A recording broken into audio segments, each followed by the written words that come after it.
함께 인사하겠습니다. 잘 나오셨습니다. 잘 나오셨습니다. 성도님 얼굴만 봐도 은혜가 됩니다. 사랑하고 축복합니다. 사랑하고 축복합니다. 감사합니다. 치유하시는 예수님 7번째 시간입니다. 내게 손을 댄 자가 누구냐? 내게 손을 댄 자가 누구냐라는 제목으로 말씀의 은혜를 함께 나누겠습니다. 미국 남북전쟁의 치열한 전투 중에 하나가 아틀란타 근처의 산악지대에 있었던 전투였다고 합니다. 전투가 끝난 밤에 연합군 소속인 21살의 젊은 장교 청년이 중상을 입은 채 쓰러졌습니다.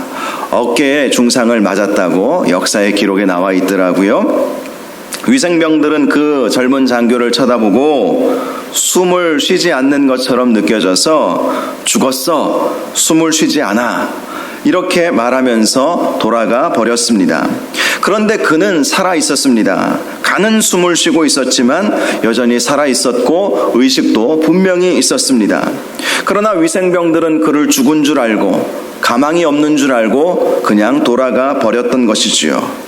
이제 그 장교는 홀로 남게 되었습니다. 그때 그는 자신의 부모님이 매일같이 하나님께 기도하던 모습이 떠올랐습니다. 원래 그는요, 무신론자임을 자처하던 사람이었습니다. 그는 미국의 아주 유명한 예일대학교를 다니다가 군에 입대해서 남북전쟁을 치르고 있었거든요. 그는 머리도 좋고 소신도 분명한 청년이었습니다.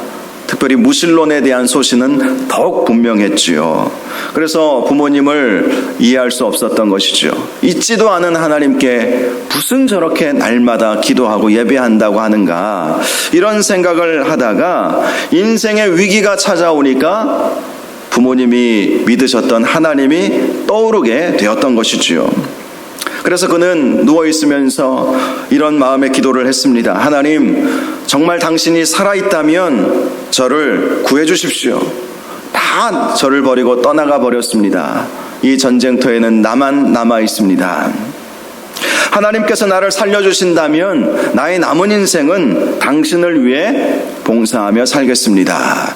그렇게 기도하다가 의식을 잃어버렸습니다. 다음날 아침 전쟁의 상황을 살펴보기 위해서 여러 군인들, 위생병들이 다시 그곳을 지나가게 되었는데요. 그때 의식은 잃어 있었지만 살아있구나라는 사실을 발견한 한 위생병이 여기 한 사람이 살아있습니다, 여기 한 사람이 살아있습니다 외쳐서 그를 구해냈다고 합니다. 그의 간절한 기도가 응답이 되었던 것이죠. 그는 의식에서 깨어난 이후에 군목에게 상담을 신청했습니다. 그리고 자기가 위기의 순간에 하나님께 서원했던 것을 말해 주었습니다. 군목은 그의 말을 듣고 그에게 다시 한번 복음을 설명해 주었고 영접 기도를 하게 해 주었습니다. 그래서 그는 예수 그리스도를 믿고 병원에서 퇴원한 후에 주님을 기쁘시게 해드리는 삶을 살게 되었습니다.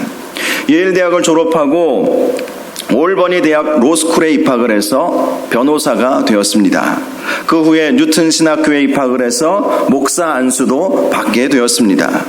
그 후에 그는 유명 강사가 되어서 미국 전역뿐만 아니라 전 세계를 돌아다니면서 그가 공부하고 배웠던 그의 지식, 그의 경험들을 통해서 정치, 경제, 사회, 문화, 세상의 여러 이슈에 관련된 강연을 하러 다니는 명강사가 되었던 것이죠.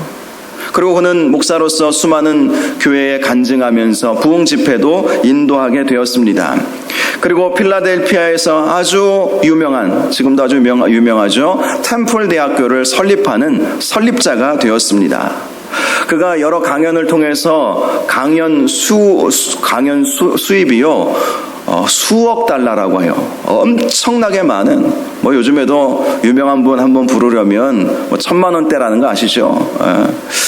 뭐 예전에 그렇게 유명하지 않은 가수를 제가 알고 있거든요. 제가 부산에서 사역할 때 그분 초청하면 한 100만 원 정도 이렇게 초청하면 그분이 와서 간증도 하고 찬양도 불러주고 막 이랬거든요. 그런데 그분이 지금은 1,000만 원을 드린다 해도 스케줄이 너무 바빠가지고 못 오실 정도가 된다고 그래요. 유명 강사님들은 한번 부르기가 어렵잖아요. 뭐 대기업에서 한번 모시면 뭐 몇천만 원씩 이렇게 사례를 준다고 하지 않습니까? 이 명강사가 되어서 세계 전역을 다니다 보니까 뭐 그분이 뭐 다른 것들도 유명하겠지만 강사 이 수수료가 이 사례가 얼마나 많이 있었는지, 그런데 그것을 가지고 템플 대학교를 설립하고 또 세계의 종합병원도 설립하게 되었다고 합니다. 그리고 필라델피아 침례교회라고 아주 유명한 교회가 있어요. 필라델피아에 그 교회도 개척하여 설립해서 크게 부흥을 시켰다고 합니다. 그는 생전에 20여 권의 책을 출판을 했고요. 수많은 믿는 사람이나 믿지 않는 사람들이나 감동을 주고 또 영혼을 깨우는 그러한 강연을 통해서 많은 사람들을 구원에 이르게 하는 일에 쓰임을 받게 되었던 것이죠. 그가 바로 미국 역사상 가장 기적적인 인물로 꼽히는 러셀 코넬입니다. 인터넷에서 한번 러셀 코넬 한번 쳐보시면 제가 여러분에게 말씀드린 것보다 더 많은 일화들이 나와 있을 것입니다. 위기의 순간에 하나님을 찾음으로 그의 인생이 완전히 바뀌게 되었다는 거예요. 만약에 그가 하나님을 만나지 아니하였다면, 하나님을 찾지 아니하였다면 그는 전쟁터에서 그냥 21살의 나이에 쓸쓸하게 죽었을 것입니다. 그런데 하나님께서 그가 자신을 찾는 것을 아시고 응답하여 주시고 그의 서원대로 그를 놀라운 인물로 만들어 주셨던 것이죠. 하나님께서 부르실 때가 있습니다. 하나님께서 부르실 때 하나님을 만나시는 저와 여러분들 되시기를 바랍니다. 바로 이 자리가 여러분이 하나님을 더 깊이 만나는 자리가 되시기를 주님의 이름으로 축원합니다. 오늘 본문 말씀을 보면 12년 동안 혈류증을 앓았던 여인, 그가 예수님의 옷가에라도 손을 대고자 하는 마음 때문에 그의 병의 고침을 받았다는 말씀 아니겠습니까? 보통 혈류증이라고 하는 병은 제가 찾아보니까요, 혈관 조직이 약해서 혈관 틈을 통해서 피가 몸 밖으로 나오는 병이다, 이렇게 알려져 있습니다. 피가 멈추지 않는 것이죠. 그런데 이 여인의 경우는 조금 다른 질병이었다고 합니다. 그녀는 자궁벽에 종양이 생긴 거예요. 그래서 규칙적으로 피가 흘러나오고 멈추지 않았던 것입니다. 그러니 당시에 산부인과적인 치료 방법이 발달되지 못한 시대 속에서 이 여인의 병을 고칠 수 있는 방법이 전혀 없었던 것이지요. 오늘 본문에는 나와 있지 않지만 마가복음 5장 26절 동일한 사건을 말씀하고 있는 이 본문 내용을 보니까요, 이런 말씀이 있어요. 많은 의사에게 많은 괴로움을 받았고 가진 것도 다 허비하였으되 아무 효험이 없고 도리어 더 중하여졌다. 많은 의사들에게 치료받기를 원했지만 오히려 더 많은 괴로움을 받았다라는 것이죠. 그리고 그동안 돈도 숱하게 들였는데 12년 동안 그의 병을 고침받을 수 없었다는 것입니다. 당시의 민간요법 중에 이런 것이 있었다고 해요. 혈루증에 좋다는 약으로 타조의 알을 갈아서 배 옷에 넣고 다니면 된다. 전혀 그럴듯하지 않은 민간요법인데 그런 민간요법이 당시에 있었대요. 또 흰 암나귀 똥 안에 들어있는 보리알을 가지고 다니면 낫는다. 그러면 그 병이 낫는데요. 뭐 오늘날에도 이런 미신을 믿고 있는 사람들도 사실 많이 있죠. 뭐 부적이라든지 뭐 이런 것들도 다 있지 않습니까? 그런데 당시에 타조나 흰 암나귀는 정말 구하기 어려운 그러한 뭐 타조도 그렇고 흰 암나귀가 뭐 아주 희귀하지 않습니까? 그래서 돈이 많이 들었다고 합니다. 그렇습니다. 이 여인은 당시 용하다는 여러 의사들을 찾아가 보았지만 오히려 더 큰 괴로움을 당할 수밖에 없었다는 거예요. 아무리 돈을 들여도 치유받을 수 없었다는 것이죠. 더욱이 말씀을 보면 그의 질병은 더 중하여졌다 이렇게 말씀합니다. 더 중하여졌다. 이 더 중하여졌다라는 이 질병을 이 말씀을 통해서 어떤 학자들은 그녀의 출혈성 질병이 암으로 변한 것이다 이렇게 보고 있습니다. 그러니 얼마나 고통스러웠겠습니까? 이전에는 피가 멈추지 않았는데 피가 멈추지 않을 뿐만 아니라 이제 그것이 암덩어리로 바뀌어가지고 그를 찔러대고 아프게 하니 얼마나 힘들었겠습니까? 그런데요, 이 여인이 받았던 고통은 이러한 질병의 고통만이 아니었어요. 당시 유대인들은 이 질병을 죄의 결과다 그렇게 정죄해 버렸습니다. 왜 그랬겠습니까? 심한 병, 중한 병은 유대인들은 다 죄의 결과 이렇게 본 거예요.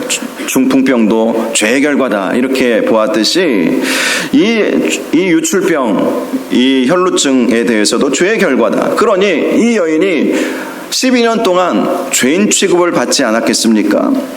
더욱이 이 여인과 같이 피가 멈추지 않는 경우에는 율법의 규정에 의하면 부정한 여인이 되는 거예요. 부정한 여인. 이 부정한 여인이 되면 그를 가까이 하면 안 됩니다. 부정한 여인은 가까이 할 수가 없어요. 그러니 다른 사람들에게 얼마나 외면을 받았겠습니까? 가족들조차 율법의 규정에 의해서 가까이 할 수 없을 지경이 되었으니 이 여인이 당했던 고통은 말로 표현할 수 없지 않겠습니까? 병 때문에 고통당했는데 종교적으로도 정죄받고 사람들은 외면하는 상황이 되어버렸으니 얼마나 힘들었겠습니까? 고통 가운데 있지 않았겠습니까? 그런데 그가 예수님이 지나가신다는 소식을 듣고 했던 행동이 있었습니다. 44절을 보니까 예수의 뒤로 와서 그의 옷가에 손을 대었다. 예수의 뒤로 와서. 너무 많은 사람들이 있었기 때문에 예수님 앞에 설 수가 없었어요. 그리고 설 자격도 없었고 자신이 혈루병을 가지고 있다는 사실을 알고 있는 사람이 저 여자는 부정한 여인인데 라고 한마디 말만 했다면 부정한 여인이 수많은 사람들 틈바구에 섞여 있다는 것 자체만으로도 돌에 맞을 일이었습니다. 그러니 예수님의 뒤로 가서 옷가에 손을 댈 수밖에 없었던 거예요. 마주 앉아 예수님께 나의 이 혈류증을 고쳐주십시오라고 말할 수도 없는 상황 속에서 예수님의 옷가에라도 몰래 뒤로 가서 예수님의 옷가에라도 손을 대면 내 질병이 나을 수 있겠다. 이러한 희망을 가지고 주님 앞에 나아갔던 것입니다. 그러자 예수님께서 45절을 보면 예수께서 이르시되 내게 손을 댄 자가 누구냐 하시니 다 아니라 할 때에 베드로가 이르되 주여 무리가 밀려들어 미나이다 이렇게 말씀을 하고 있죠. 이 여인은 예수님께 손을 댐으로 옷가에 손을 댐으로 즉시 그 혈류증이 그침을 받았습니다. 질병에서 치유함을 받은 것이죠. 되자마자 하나님께서 즉시로 그의 질병을 치유해 주셨던 것입니다. 그런데 예수님은 그 사실을 알고 계셨죠. 누군가 내 옷에 손을 댐으로 병이 나았구나. 물론 12년 동안 혈류증을 앓았던 여인이 예수님의 옷에 손을 댔다는 사실 예수님이 왜 모르셨겠습니까? 그런데 사람들에게 누가 나에게 손을 대었느냐? 누가 내게 손을 대었느냐? 내게 손을 댄 자가 누구냐? 이렇게 호통치듯이 물어보셨던 것입니다. 왜 예수님께서는 아시면서 이렇게 누가 내 몸에 손을 대었느냐, 내 옷에 손을 대었느냐라고 말씀하셨을까요? 크게 네 가지로 나누어 볼 수가 있습니다. 첫 번째, 그녀의 치유의 기적을 알림으로 그것을 본 사람들에게 하나님께 영광을 돌리게 하기 위해서였다라는 것이죠.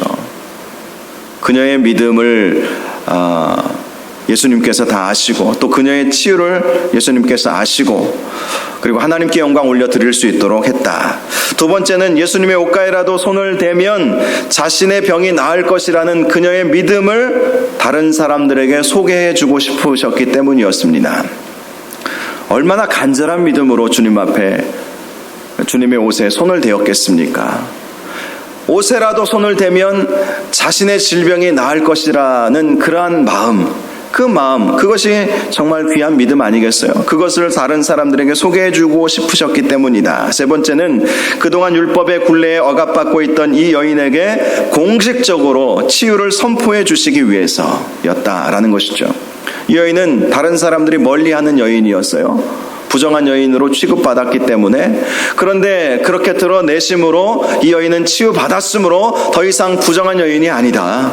더 이상 부정한 여인이 아니다. 너희들 멀리할 필요가 전혀 없다는 사실을 공식적으로 알려주시기 위해서 누가 내게 손을 댔느냐 이렇게 물어보셨다는 것이죠. 마지막 네 번째는 이 여인에게 있는 믿음으로 말미암아 구원을 얻었음을 선포해 주시기 위해서. 결국 이 여인은 병으로부터 구원을 받았고 영혼의 구원을 받았다. 이것을 알려주시기 위해서 물어보셨다는 것입니다. 그런데 당시 베드로는요 이렇게 반응을 했죠. 사람이 너무 많아서 밀려들어서 밀고 있습니다. 자연스럽게 누군가가 예수님의 몸에 손을 댔겠죠. 그렇게 반응을 한 거예요. 마가복음의 기록을 보니까 다른 제자들의 반응이 나오는데요. 무리가 이렇게 애워싸는 것을 보시면서도 누가 내 옷에 손을 대었냐 하십니까? 따지듯이 묻는 거예요. 사람들도 많이 몰려드는데 예수님이 갑자기 누가 내게 손을 대었느냐 이렇게 물어보니까 제자들이 무리들이 이렇게 많아서 주님께 손댔다고 주님 짜증내십니까? 상황을 좀 보십시오. 상황을 좀 보십시오. 이게 짜증낼 일입니까? 예수님 짜증내신 거 아니거든요. 근데 예수님이 짜증을 냈다고 제자들이 그렇게 생각을 했다는 거예요. 참 이것을 보면 당시 제자들의 믿음이 아직까지 성장하지 않았구나. 이런 생각을 왜 못했을까? 누군가가 정말 예수님의 몸에 손을 대서 자신의 문제를 해결받고 자신의 질병을 고침받고자 하는 마음이 있을 수 있겠구나. 이런 생각까지 가지 못했던 것이죠. 정말 예수님의 옷자락만이라도 만져도 문제가 해결된다는 믿음이 제자들에게 있었다면 혹시 우리 주위에 누가 고통당하고 있는 사람이 있지 않겠습니까? 그가 간절한 마음으로 주님의 옷에 손을 댄 것은 아닙니까? 이렇게 반응한 제자들이 하나도 없었다는 것이죠. 그런 의미에서 이 여인의 믿음이 당시 제자들의 믿음보다 더 나을 수도 있었다라는 것을 보여주는 말씀인 것이죠. 그래서 예수님께서 전혀 깨닫지 못한 제자들에게 이렇게 말씀하시죠. 46절을 보면 내게 손을 댄 자가 있도다. 이는 내게서 능력이 나간 줄을 알미로다. 내게 손을 댔다. 내게서 능력이 나갔다. 이렇게 말씀을 하셨습니다. 그러자 47절을 보니까 여자가 스스로 숨기지 못할 줄 알고 떨며 나와 엎드려 그 손댄 이유와 곧 나은 것을 모든 사람 앞에서 말하게 되었다고 말씀하고 있습니다. 사실 이 여인은 혹시나 하는 소심한 마음을 가지고 있었겠죠. 혹시나 하는 마음으로 예수님의 옷에 손을 대지 않았겠습니까? 물론 이 여인이 확실한 믿음으로 손을 대었다고 볼 수도 있겠지만 저는 여러 정황들을 보면 정말 소심한 마음이었어요. 소심한 마음. 자신은 스스로 자신이 누구인지 드러낼 수 없는 상황 아니었겠습니까? 드러내면 돌에 맞으니까. 부정한 여인이 사람들이 많은 틈바구니에 섞여 있을 수 없었거든요. 율법에 의하면 격리조치예요. 격리조치. 우리 코로나 때 격리 많이 당해보셨죠? 저도 일주일간 격리 당했습니다. 근데 주보는 만들어야겠기에 지나가서 한 얘기지만 토요일 저녁에 교회 잠깐 몰래 와서 슬쩍 만들고 갔어요. 이거 녹화되면 안 되는지인가 모르겠네. 어떻게 하겠어. 이거는 해야 될 일이니까. 그래서 부목사님께 전달해 드리고 파일 보내드리고 이제 복사하고 이제 그렇게 했는데요. 격리예요, 격리. 이 12년 혈루증 앓는 여자는 격리 조치되어야 할 여인이에요. 몰래 온 거예요. 몰래 와서 예수님의 옷에 슬쩍 댄 것이죠. 대놓고 예수님을 잡을 수도 없어요. 부정한 사람과 접촉하면 그 사람도 부정하게 되기 때문에 슬쩍 몰래 가서 옷이라도 대야 되겠다. 그런 마음으로 어찌 보면 굉장히 소심한 마음으로 다가간 것 아니었겠습니까? 여러분, 그런데 그러한 마음 가운데에서도 주님께서 놀라운 역사를 일으켜 주셨다는 것이죠. 이 여인은요, 슬쩍 대고 자신이 병이 나았다는 것을 깨닫게 되고 몰래 빠져나오려고 했어요. 그런데 예수님께서 그 마음, 그 생각 다 아시고 누가 내 몸에 손을 대었느냐 그렇게 물어보셨던 것이죠. 그러자 그녀는 떨며 주님 앞에 엎드려 두려워하는 마음으로 자신이 왜 예수님에게 손을 대었는지 또 곧 즉시로 나은 것에 대해서 말씀해 주었다고 말씀하고 있습니다. 그녀는 주님 앞에 떨며 엎드렸던 이유가 자신의 행동으로 인해서 당시 유대인들 사회 안에서 몰고 올 파장이 너무나도 크다는 사실을 알고 있었기에 주님 앞에 떨며 두려워하는 마음으로 제가 그랬는데요, 왜 그랬는지, 그렇게 해서 병이 나았는지 이런 부분들에 대해서 조심스럽게 예수님께 말씀을 드렸다라는 것이죠. 그런데 그렇게 두려움에 떠는 여인에게 예수님께서 이런 말씀을 해주셨습니다. 딸아, 내 믿음이 너를 구원하였으니 평안히 가라. 이 여인은 책망을 받을 줄 알았어요. 이 여인은 사람들 사이에 몰래 숨어 들어가 있어서는 안 되는 여인이었고 예수님에게 손을 댈 수 없는 여인이었습니다. 유대 율법에 의하면 여자가 남자의 옷에 손을 대는 거 금하고 있었거든요. 남자도 여자의 옷에 손을 대는 것도 마찬가지이지 않겠습니까? 이것은 있을 수 없는 일. 옷은 그 사람의 몸과 같았기 때문에 이것은 있을 수 없는 일이었습니다. 그래서 두려울 수밖에 없었죠. 그런데 예수님은 이 여인을 향해서 딸아, 내 믿음이 너를 구원하였으니 평안히 가라. 이 여인을 향해서 먼저 딸아 이렇게 부르셨다는 것, 이것이 얼마나 감동이 되는지 모릅니다.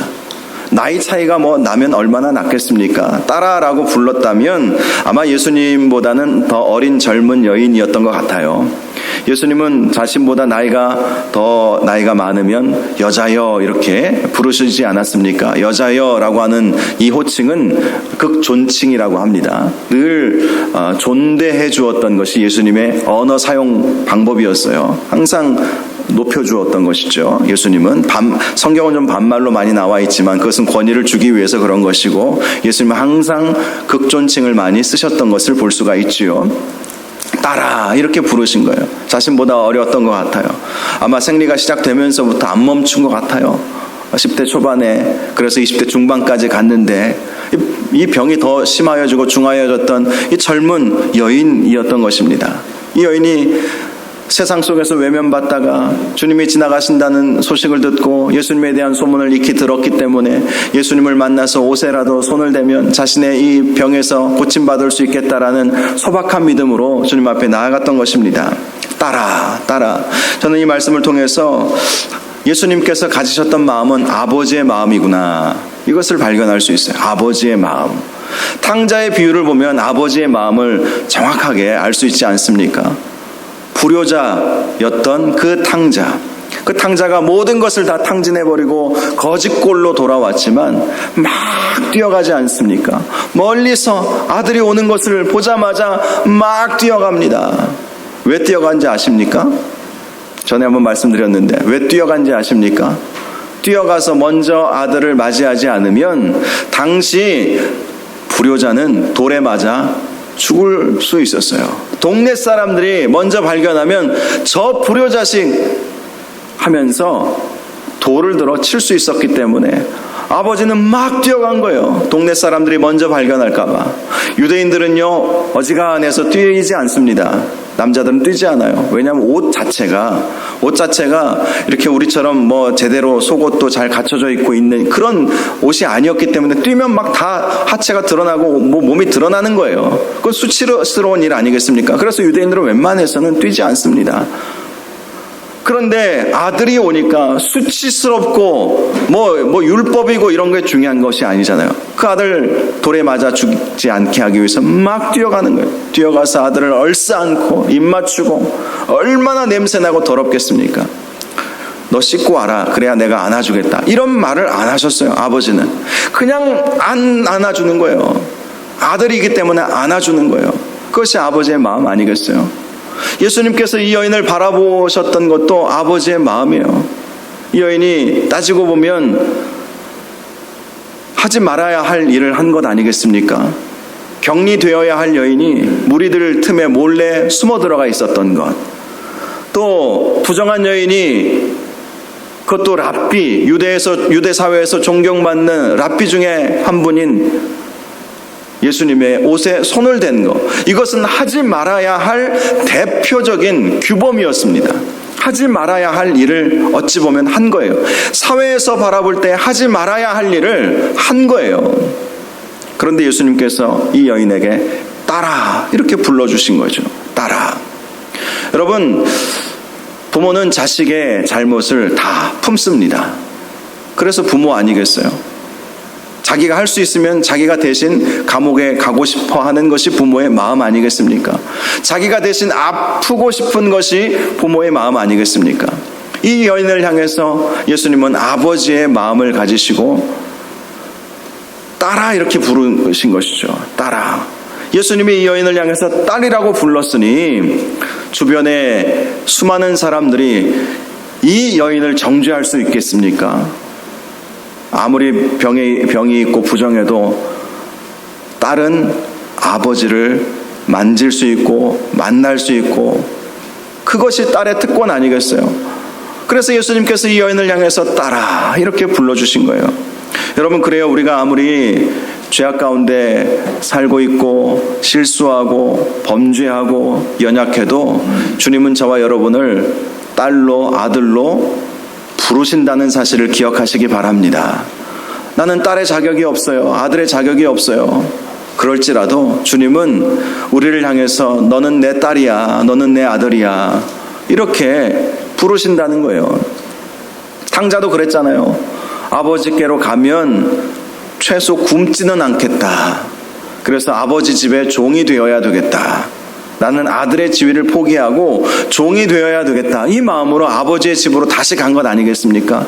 그런데 아버지는 그를 종으로 받아들인 것이 아니라 다시 아들로 받아주신 것 아니었겠습니까? 그를 입맞추고 안아주고 그리고 다시 손에 가락지를 끼워주고 그리고 신발을 신겨주었어요. 당시 종들은 신발을 신지 않았다고 해요. 그러니 신발 벗고 아버지께로 나아온 것은 아버지 저 종으로 써주십시오. 아들 될 자격이 없습니다. 나 같은 불효자가 무슨 당신의 아들이 될 수 있겠습니까? 아버지의 재산을 몰래 빼돌려서 이 사실 아버지가 다 주기는 했지만 줬다고 해서 당장 그것을 자기가 가져갈 수 있는 자격은 안 되거든요. 그런데 그것을 다 이미 팔 사람 살 사람 다 정해놓고 다 그 재산을 가지고 먼 나라로 도망가 버린 것 아니었겠습니까? 그러니 불효자죠. 아버지가 시퍼렇게 살아계신데 그걸 다 현금화해서 그걸 가지고 간 거예요. 뭐 가축을 끌고 갈 수 있었겠습니까? 땅을 띄어가지고 가지고 갈 수 있었겠습니까? 다 현금으로 바꿔갖고 간 거예요. 뭐 오늘날에도 가축 팔거나 땅 팔거나 그러면 시간이 걸리잖아요. 근데 그래 네 몫이 이거다라고 알려주니까 바로 그것을 팔아다가 먼 나라로 가버린 것 아니겠습니까? 그리고 다 허비해버린 거예요. 영적으로 보면 하나님을 떠나서 자기 마음대로 살다가 만신창이가 되어서 하나님께로 돌아온 거라니까요. 그런데 하나님은요, 그런 자식 종으로 취급하지 않고 아들로 받아주셨다는 것, 이것이 하나님 아버지의 마음이고요. 이 여인을 향한 예수님의 마음 아니었겠습니까? 그렇습니다. 우리 주님은 우리를 늘 우리의 자녀로 받아주시고 우리가 어떤 모습인지 주님 앞에 나아가기만 하면 주님께서 우리를 자녀 삼아 주신다는 사실을 믿는 저와 여러분들 되시기를 바랍니다. 자, 따라 이렇게 부르시면서 내 믿음이 너를 구원하였으니 이렇게 말씀해 주셨죠. 이 여인의 믿음을 한마디로 정의하자면 이것입니다. 작지만 진짜 믿음. 한번 따라해 볼까요? 작지만 진짜 믿음. 큰 믿음은 아니었어요. 자, 큰 믿음의 대표적인 인물이 나중에 살펴보겠지만 가나안 여인 아니겠습니까? 막 대놓고 자기 딸 고쳐달라고 예수님은 싫다고 해도 좀 좋지 않은 말씀도 하시지 않으셨습니까? 그래도 개들도 주인의 상에서 떨어지는 부스러기를 먹습니다. 그러자 예수님께서 그 여인을 보시고 내 믿음이 크도다 이렇게 말씀해 주셨어요. 그런데 그에 비하면 이 여인은 정말 소심하게 행동한 거예요. 소심하게 대놓고 자기 자신의 질병이 뭐고 어려움이 뭐고 말씀드릴 수 없는 상황 속 아니었겠습니까? 그래서 소심하게 몰래 가서 예수님의 몸도 아니라 옷가에 손을 살짝 댄 거예요. 그런데 놀라운 치유의 역사가 일어났죠. 사실 이 여인이 가졌던 믿음은 작은 믿음이에요. 어찌 보면 굉장히 소심한 믿음이에요. 그런데 작지만 진짜 믿음이 중요한 것이죠. 큰 믿음, 작은 믿음 있어요. 분명히 큰 믿음을 가지고 계신 분들도 계십니다. 그럼 큰 역사들을 이루실 수 있겠죠. 그런데 생각해보면 누가 내 믿음이 크다고 말할 수 있겠습니까? 여러분 가운데 목사님 저는 제 믿음이 큰 것 같아요 라고 말하실 수 있는 정말 간이 배 밖에 나와 계신 분이 누가 있으시겠습니까? 아무도 없어요. 작아요. 저나 여러분이나 생각해보면 참 믿음도 작다. 때로는 믿음이 없다 이렇게 생각이 들 정도로 여러 가지 어려움들 당하면 괴로워하고 힘들어하고 하나님 바라보아야 되는데 하나님 바라보지 못하고 세상 바라보고 사는 것, 이것이 다 우리의 모습 아니겠습니까? 작아요. 우리의 믿음은 작아요. 사실 작아요. 그런데 작더라도 진짜 믿음이 중요한 것입니다. 예수님이 이 여인을 향해서 내 믿음이 너를 구원하였다. 이 여인이 가지고 있었던 이 믿음은 사실 소박한 작은 믿음이었습니다. 그런데 이 여인은 진짜 믿음을 가졌던 것이죠. 예수님께서 이런 말씀을 해주셨죠. 겨자씨 한 알만한 믿음만 있어도, 겨자씨 한 알만한 믿음만 있어도 산을 옮길 수 있다. 그리고 모든 것을 할 수 있다. 이런 말씀을 해주시지 않으셨습니까? 겨자씨 한 알 보셨습니까? 겨자씨 깨보다도 한 10배 작더라고요. 그렇게 작은 겨자씨 한 알, 그 믿음만 있어도 산이 옮겨지라 하면 옮겨질 것이다. 너희가 못할 일이 없느니라 분명히 말씀해 주셨어요. 작지만 진짜 믿음이 중요한 거예요. 진짜 믿음. 주님께 나아가 옷자락에 손이라도 대도 주님께서 역사하실 수 있을 줄로 믿습니다. 진짜 믿음. 작아도 진짜 믿음이 중요한 것입니다. 예수님은 이 여인을 향해서 평안히 가라 이렇게 선포해 주셨어요. 평안은 히브리어로 샬롬입니다. 샬롬의 은혜. 모든 삶 속에서 하나님의 평강이 임하는 은혜. 평안히 가라. 마가복음 말씀을 보니까 이런 말씀을 덧붙였어요. 평안히 가라. 내 병에서 놓여 건강할지어다. 평안히 가라. 더 이상 질병에 고통당하지 말고 건강하게 살아라.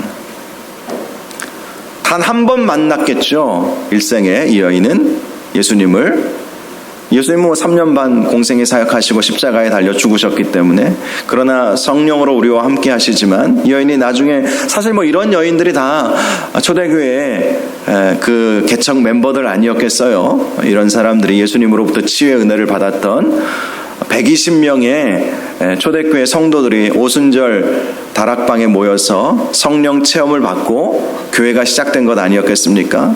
120명 중에 한 사람으로 아마 들어가지 않았겠어요? 여러분, 그렇습니다. 우리가 작지만 진짜 믿음을 가지면 그것이 우리의 질병에 치유함을 받고 또 평안함이 오는 놀라운 은혜가 있음을 믿으시기 바랍니다. 더 큰 믿음을 갖는 것도 중요하지만 진짜 믿음을 갖는 것이 더 중요하다. 진짜 믿음.